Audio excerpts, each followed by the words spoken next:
Aliyekuwa waziri wa usalama wa ndani Daktari Fred Matiang'i anatarajiwa kuzuru ngome yake ya Gusii hii leo Ijumaa kwa mara ya kwanza tangu aliporejea nchini kutoka Amerika. Karibu kwenye taarifa zetu za Erhan Media, na kuomba uchukue sekunde yako moja upige subscription.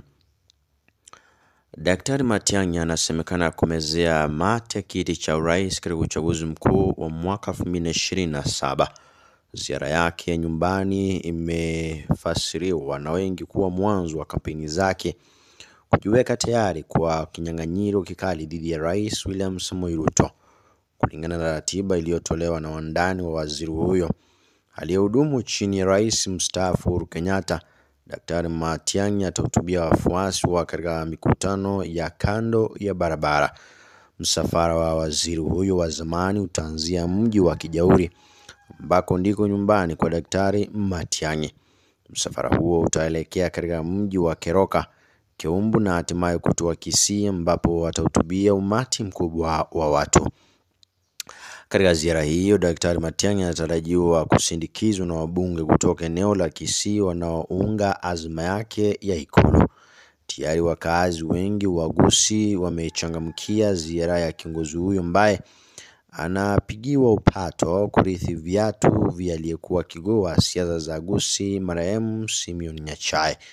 Tangu kifo cha Nyachae mwaka 2022, jamii ya Bagusii haijawahi kuwa na kiongozi shupavu wa kutetea maslahi yao kama alivyokuwa akifanya Nyachae. Tunafuraha kuwa mwana wetu Daktari Matiang'i hatimaye anarejea nyumbani. Tunamkaribisha kwa moyo mkunjufu na tunatarajia atatutangazia rasmi kuwa atakuwa katika kinyang'anyiro cha kuwania rais katika uchaguzi ujao. Elijah Okindo, mkazi wa Baracho katika eneo bunge la Nyaribari Chache, alihoji. Bwana Okindo alitoa onyo kwa wanasiasa wengine wa Gusii wanaompinga Daktari Matiang'i, akidokeza kuwa wapiga kura atawaadhibu ikiwa wataenda kinyume na uamuzi wa kisiasa wa mwaka 2027 utakaotolewa na jamii. Bwana Okindo alielezea kuwa wanasiasa waliokuwa wakimpinga marehemu Nyachae wakati huo hawakuchaguliwa na wenyeji. Nyachae alipowania rais mwaka 2002 alishinda viti vyote vya ubunge eneo la Gusii kupitia chama chake cha Ford People. Wakati mwingine kama ule wa Nyachae umefika, Bwana Okindo alidokeza.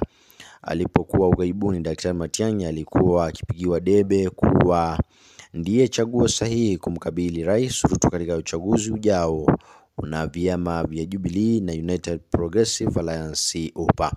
Vyama hivyo vyote viwili vimekwisha tangaza kuwa Daktari Matiang'i atakuwa debeni kuwania rais. Mnamo Jumanne wiki hii, Daktari Matiang'i aliungana na viongozi wengine wa upinzani kupanga mikakati kuhusu mmoja wao.